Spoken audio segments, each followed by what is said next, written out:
Dear friends, dear Sangha, good morning.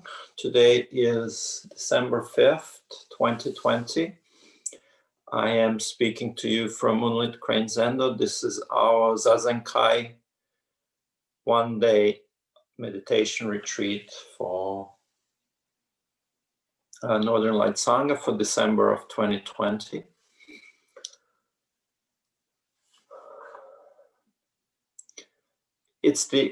It's going to be probably the last Teisho of this year. So I was thinking of kind of looking back at the year that we had.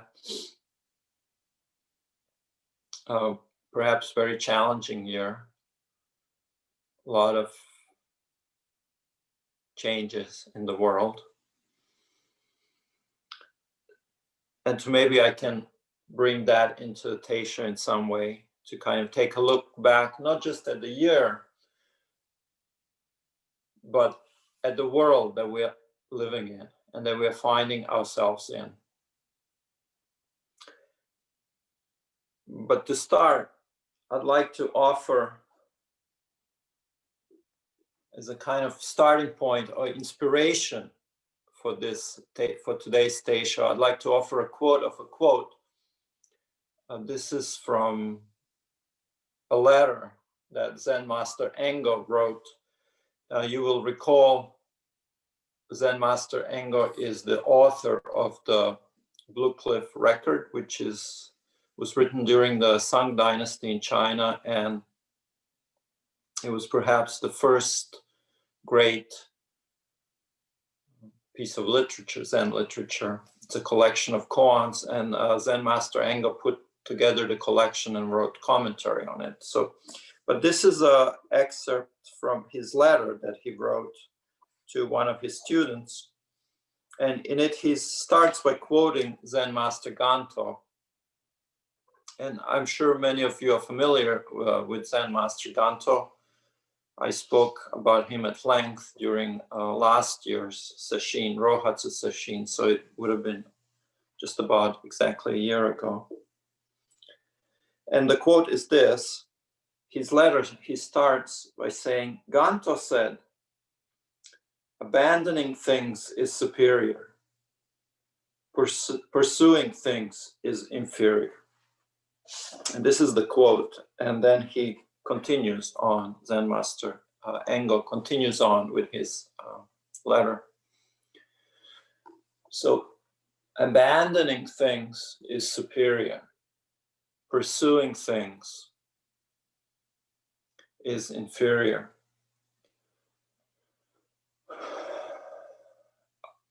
I would like us to start by thinking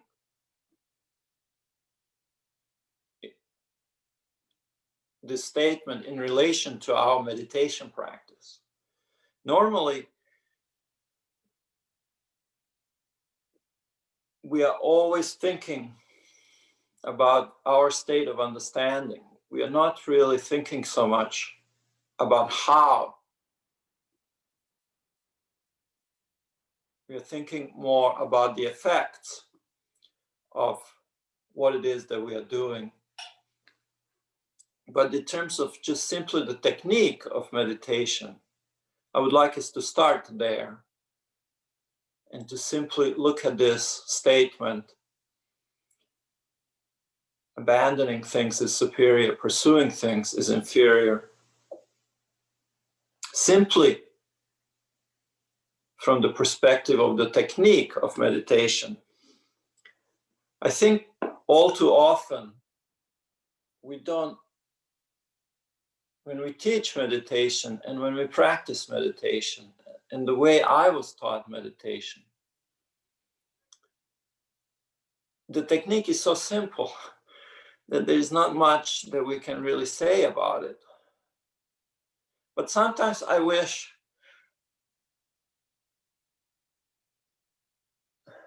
that we could teach meditation the way we teach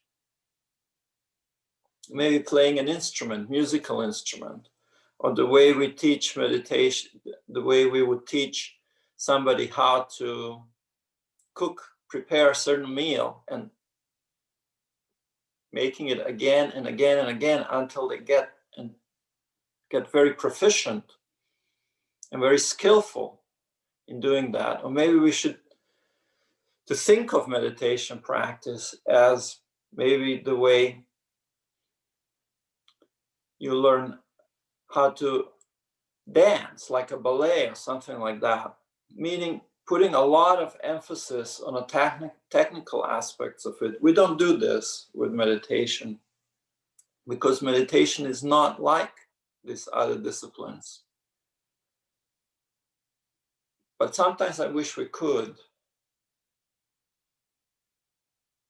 because I think if I could teach meditation like that, I think eventually, if we really learn how to meditate well, inevitably we would learn about enlightenment as well, which is really what we want to learn. I'm supposed to be teaching you about enlightenment, but I'm not even sure I can teach you about meditation. So what I'm saying, I would like you to think about this statement: pursuing things is superior, the pursuing things is inferior, and abandoning things is superior, purely from the perspective of the technique of meditation. Most of us are working with mu, so I will just want to give you a little example here. The question is not so much what is mu, but rather how can I make use of mu to abandon things? Or am I in the pursuit of mu? Or do I know how to make use of it to abandon things? So in these terms, not so much what is the effect of me practicing mu or looking for some effect, but rather thinking in terms of technique. I think I'm trying to find a way to teach meditation more skillfully, because I find that all too often, because the technique is so simple, we never really learn it. So this is where I would like to start. I want you to think about how you practice meditation and how this statement of Zen Master Ganto's, abandoning things is superior, pursuing things is inferior, is reflected within our own practice of meditation. So this is the first point. And the second point, I want to leave you with the little image here that, so Zen Master Engo goes on to comment on this. And one of the things he said,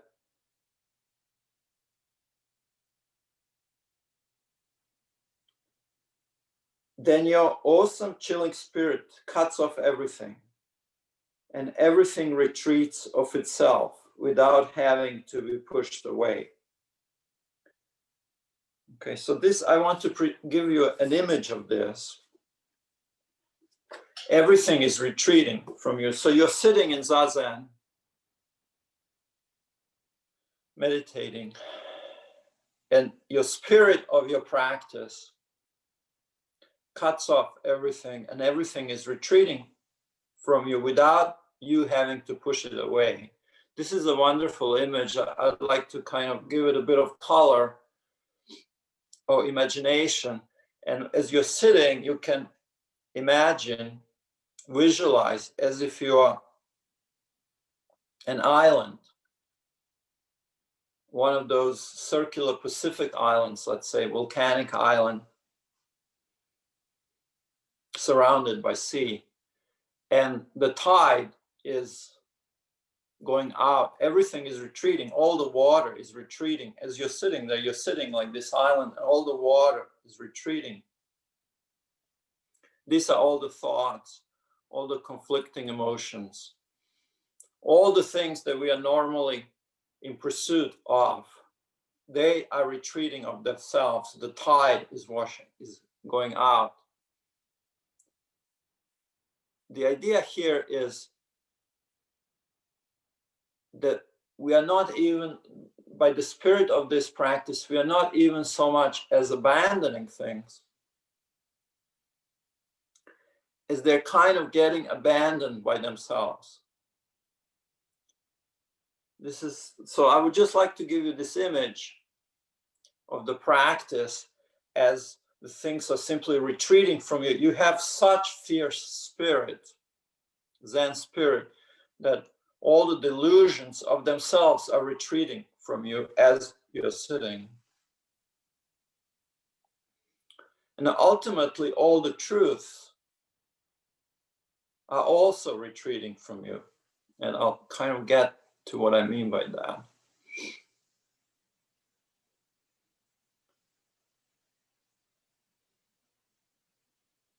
So our desire to grasp at something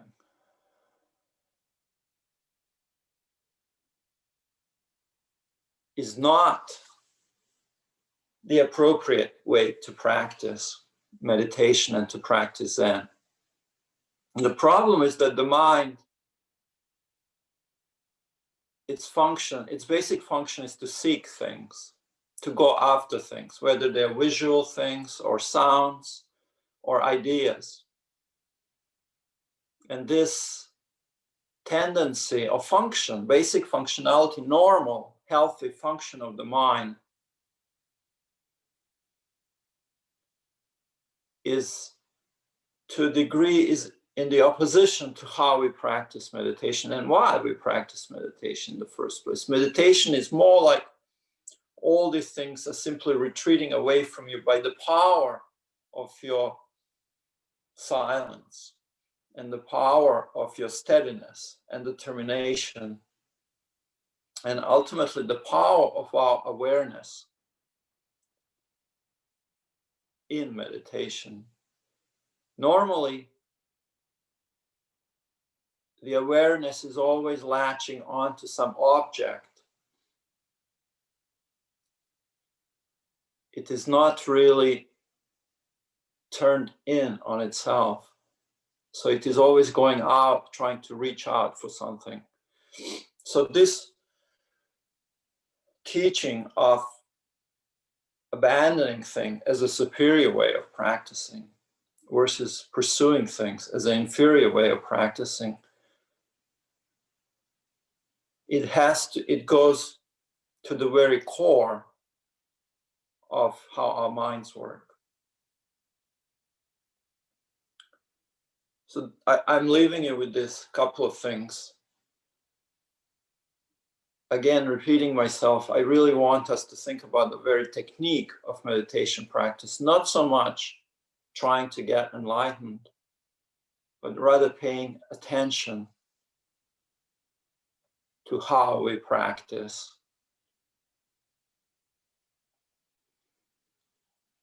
And in doing that, in having a skillful, well-developed meditation practice, the enlightenment comes into that of its own. Something like that. So this is where I'd like you to think about that, the very technique of meditation. Now, looking back at the year and the society that we find ourselves living in, and how does that reflect on Zen practice and this idea of pursuing things and abandoning things? It's a very strange world. We are living in a world, I will use the easiest example that comes to mind, and that's the example of President of the United States making tweets, where Donald Trump can make a tweet and suddenly whatever he puts out there becomes a gospel. I literally mean that. To many people, it's literally the truth. I'm being very precise when I say it's literally the truth. They really take it as literal truth. not to everybody, but to certain segments of the society and the culture we live in. And this is very new.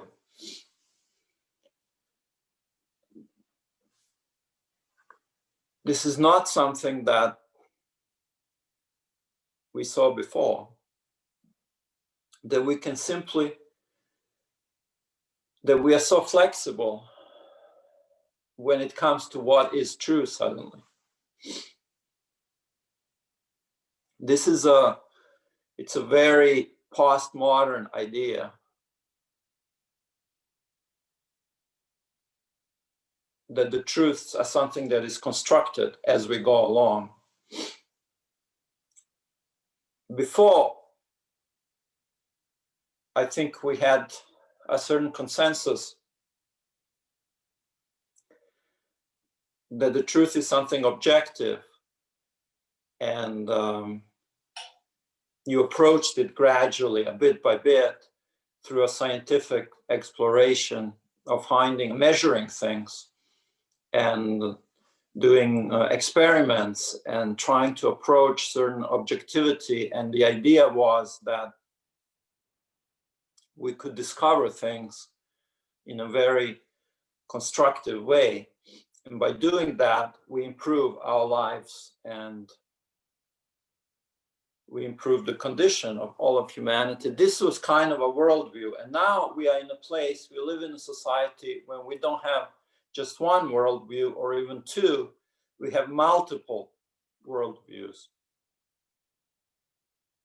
And what I mean by a worldview, I don't mean that there's disagreement as to what is true. I mean that there is a disagreement as to what is the very nature of the truth. So we can't really talk to each other. We can't communicate if we hold different worldviews. It's almost as if we speak different languages. And this is obvious when you look at the world. We don't understand each other anymore. We can't really we can't have a debate anymore. In the past, maybe 150 years ago, I'm not sure when this materialistic worldview tended to dominate, maybe with the beginning of 20th century. But before, we could say it was more like a traditional worldview, and the truth was whatever was written in the Bible, let's say, in the West. We're talking about the West. And then we had these two worldviews. We can call it traditional, and maybe I like to call it materialist or modern. And they seem to be in opposition to each other.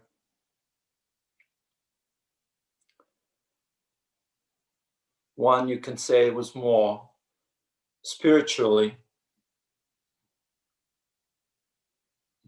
oriented, and one was more oriented toward material side of things. And people tended to prefer one or the other. But now we're in a place where we are having more than that. And how did we get there? This is interesting. It's not necessarily an exercise I have to indulge in, but it's interesting just to understand where we are at. I think we got to the point where this materialistic view, this science-based view, simply seemed to be inadequate to describe human condition. It was not spiritually particularly satisfying, while at the same time, we couldn't really go back to the traditional way of doing things. You can imagine a materialist view, the temple or a church would be, if you go in, there would be maybe a sculpture of an atom or a sculpture of a DNA helix as something that is an embodiment of the truth, or something we worship. And in some way, this is not satisfying to us, because it's almost as we have digitized human experience. We need a measuring stick for everything. The truth is something that can be measured, that can be given a number to, something that can be weighed very precisely. So who we are is basically just a combination of letters in a DNA sequence. And this is not really our inner experience. So there is a certain kind of tyranny, if you will, of a measuring tape. This is it's a very dry approach to humanity. Our minds, remember, they're very complex instruments.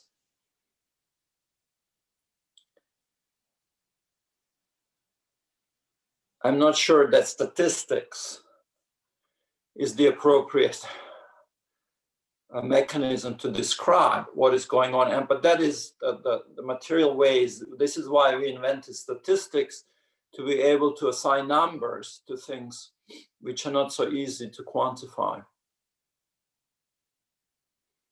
So we have this tension between a traditional way where the truth is defined as whatever my grandfathers believed, my grandfathers and grandmothers believed. This is what is true. And the solution to the problem of suffering is found in whatever they have believed. Here on the island, Manitoulin Island, here in Ontario, we have a lot of Amish and Mennonite communities living. And this is a very easy example to use of a very traditional way of defining what is true. You're not looking toward the future, you're very much looking toward the past to define what is true, what is the nature of the truth, whereas the material view would be facing forward and gradually trying to arrive at something. Okay, so we are at the place now where this is simply not satisfying enough for us. So what happened is,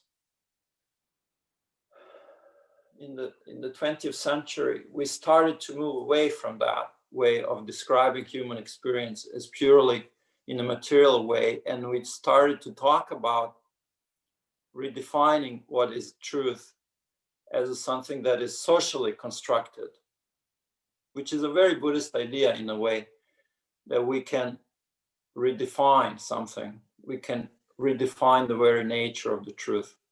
The mind is always creating its own reality. This is a very Buddhist idea.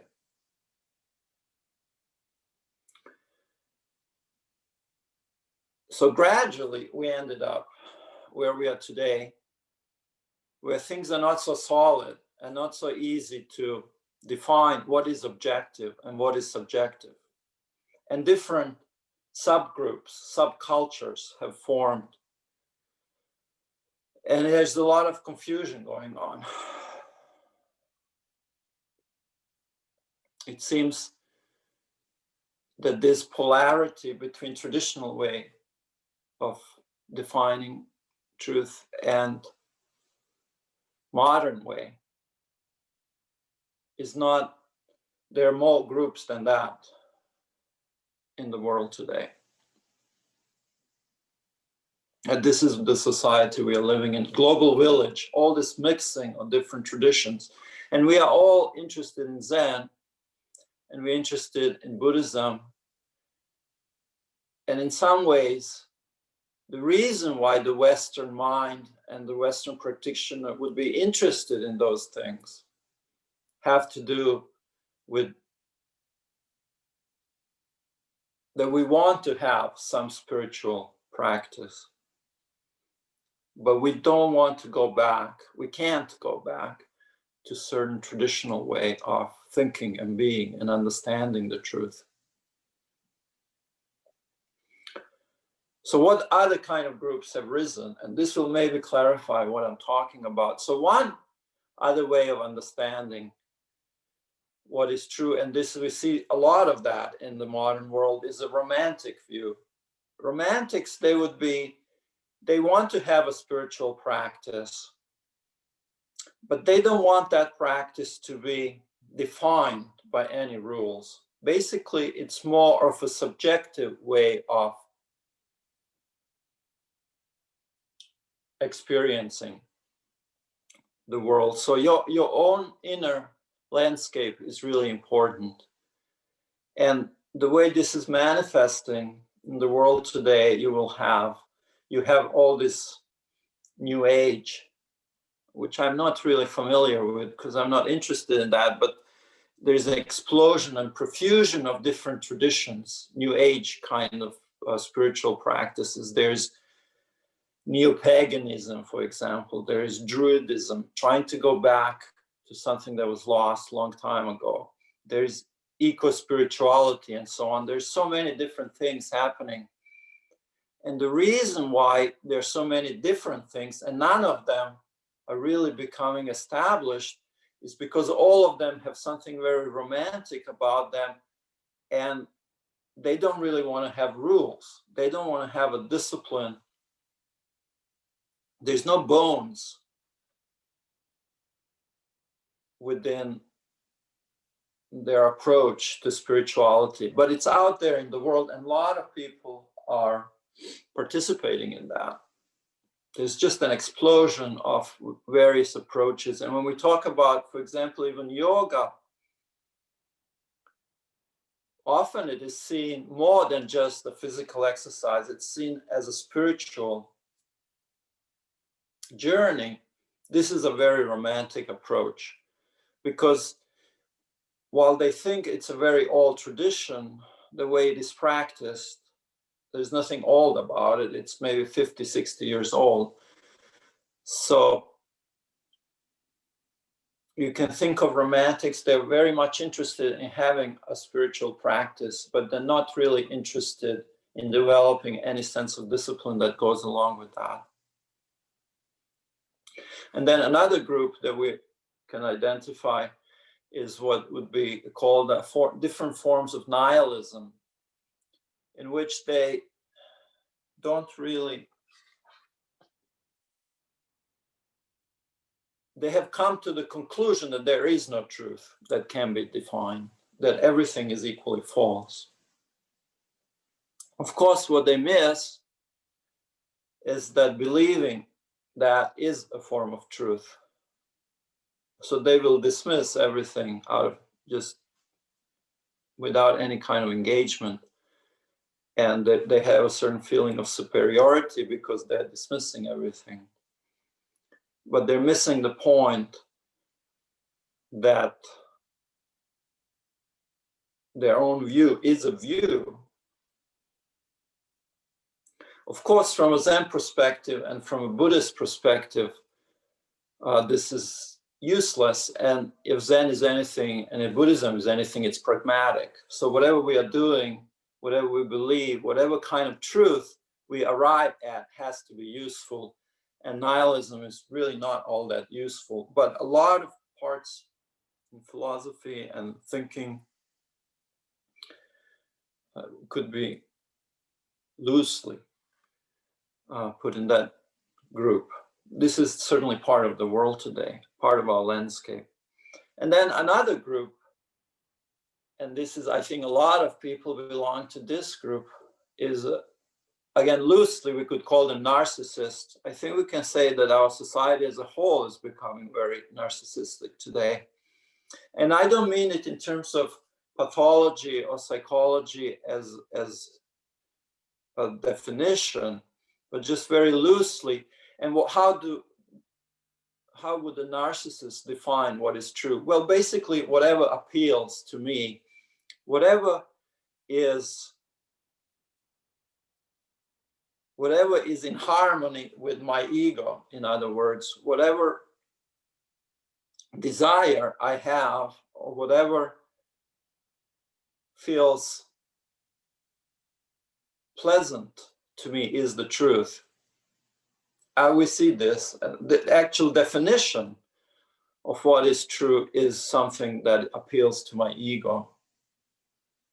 I think this is very dominant in the society today. And there's one other group that I'd like to mention, and I would like to call them maybe explorers. And the truth is defined as something that is new.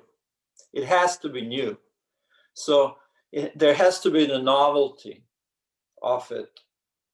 So if you think about it in terms of art, whether it's valued as good or bad is whether it's non-derivative. It has to break some rules. It wasn't always like that before. I'm not an expert on the subject. I know some of you are, but before, the art had to be done within certain parameters, and you have to explore within certain very formal structure. This would be a traditional view, for example, but the explorers, the only thing that matters is how much you can break the rules. And a lot of society falls into this group, and this is this incessant need for new information, and always there's a certain kind of restlessness. It can be very positive when we are blending things in new and surprising ways. For example, you end up like fusion cuisine. This will be this kind of breaking of the rules, and this postmodern society and this global culture, and everything is mixing together, and we are breaking things down and putting them in the new and surprising ways. And this is in a way what's happening to Zen itself today.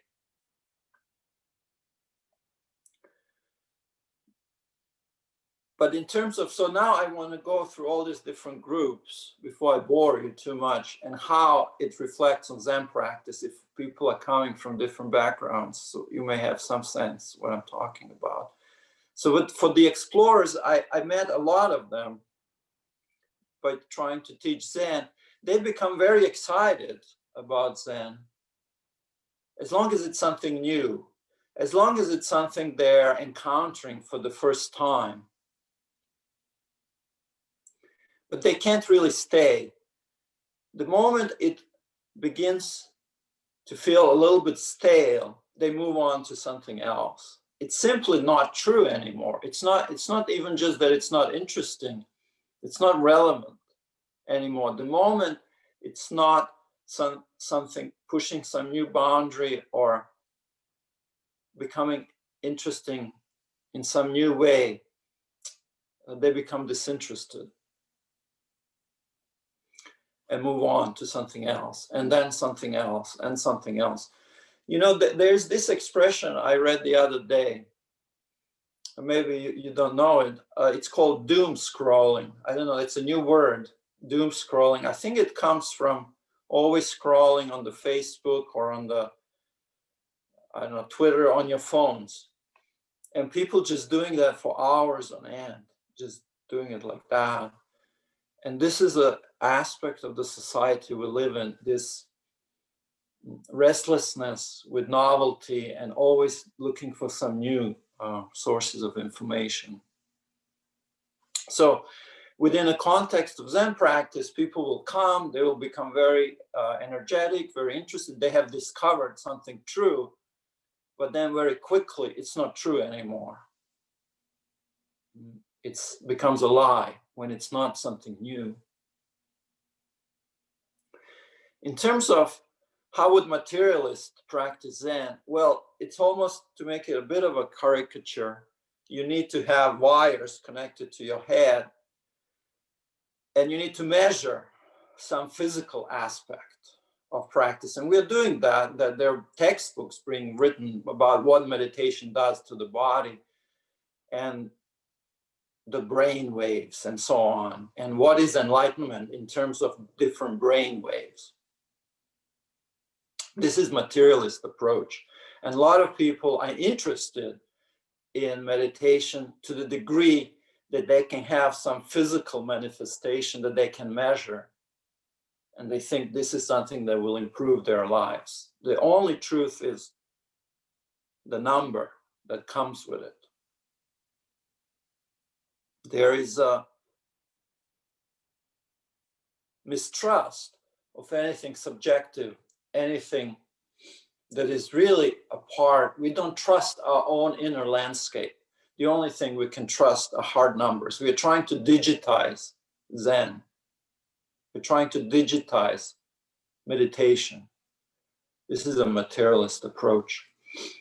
And that has influence, and to the degree that we can prescribe meditation, the doctors can prescribe meditation, people will trust it and believe it and try to practice it. It misses the heart of Zen, but this is the materialist approach. Traditionalist approach would be, for example, if Zen is coming from Japan, you see people who are more Japanese than Japanese. It's very important to them how they dress. The external form becomes very important. The zendos become very beautifully designed. You have to go back to the 12th century if you want to practice Zen. And it doesn't mean that if you dress in kimonos and you start speaking Japanese and you sit in a beautiful zendo, that there shouldn't be a heart of practice there as well. But all too often, when we put so much emphasis on the external form, we neglect certain other things. But this would be kind of a traditionalist approach and Zen, for example. For romantics, romantics, they already seem enlightened, because if you ask them what is Zen, they'll tell you, well, it's drinking tea and walking in the meadows with flowers and a blue sky above. And yes, it's wonderful. And they seem enlightened, because Zen is knowing how to drink tea well and knowing how to walk through beautiful spring landscape and be able to appreciate and enjoy that. But there is no, when their emotions get better of them, they have no way to relate the two together. In other words, there's no real meat there. All too often, romantics, they want to walk through some heaven-like space, but they end up walking through some kind of hellish experience, because the one thing they don't want to have is any sense of discipline. And the mind is a wild thing. And there's no way to discipline the mind at all.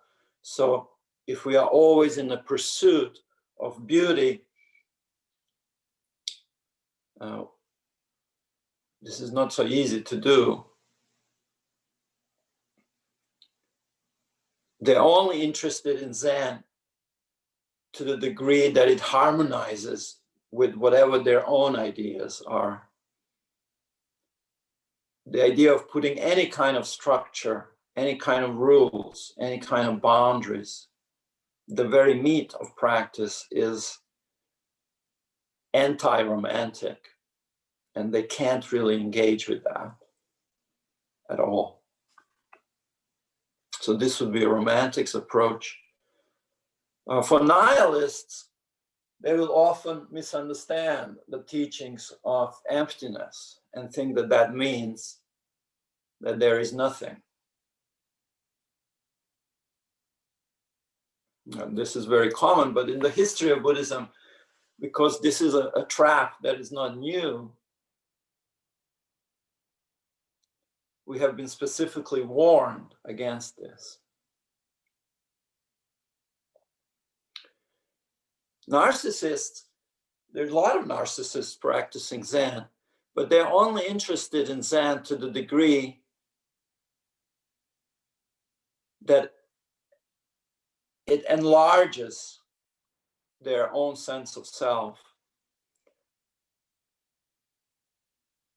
They want to, if Zen is something that is viewed as positive, then they want to have that. If enlightenment is something that people admire, they want to be enlightened because they want to be admired. Not that they want to be enlightened, but they want to be admired. So of course they want the adulation and the prestige. They don't really want Zen. They don't want to abandon things, but they want what having some kind of status or what Zen practice can do for their egos. And that would be a narcissist approach to Zen. So now I've kind of given a bit of a landscape. What is very long Teisho? It's okay. What is our truth as Zen students? Where do we fit in this landscape, this world we find ourselves in? Maybe there's not a good word for it. Virtual reality. We are living in a virtual reality, virtual age. What is true for us? What is our truth, really? If it's not just the material side or traditional side or the romantic side. So first thing I want to say is we are all these things and none of them. What I mean by that is, as Zen students, we should learn how to speak the language. Maybe, how many did I mention? 5 or 6. We should learn how to speak 5 or 6 different languages here, meaning we should be able to understand where people are coming from. We should be able to see their worldview, not necessarily to buy into that, but to understand it. We should have such freedom of our own thinking that we can relate and understand, not necessarily approve or want to be like that, but be able to see where people are coming from. And to do that, we have to be able to relate on a human level. And we shouldn't be afraid of that. So we are all these things and really none of them. But what is it that is maybe unique about somebody who wants to practice Zen? And what is really our truth here?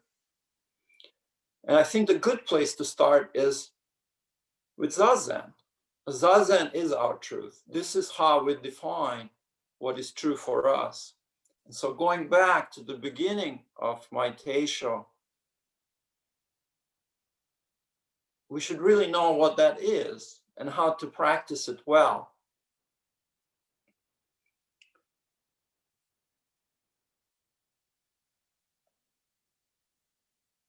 Sitting, today we are sitting. This is how we approach the truth, is through sitting practice. This is our worldview. It's understood through the discipline of the sitting practice. And what kind of qualities should it have? Can I say something about what is our truth like? If Zazen is our truth, what is it like? Well, I think one thing we can say is it's something that should feel fresh every time you sit down. The mind is such a complex system that there should be great capacity there for freshness, meaning each time we sit down, it should be a fresh experience. It shouldn't be a stale experience. So in that sense, we are explorers. The Mu has within itself incredible richness. So every time we sit down, we should sit down with that beginner's mind, if you will, to expect something fresh to happen, to have a freshness in our meditation. I'm talking about the technique of meditation. Our technique should always feel fresh. And then another thing I could say, what is our truth like? Well, it should be open. We shouldn't be prejudiced in this way or that way, expecting it to be something. So it should be open. We are open to receive anything.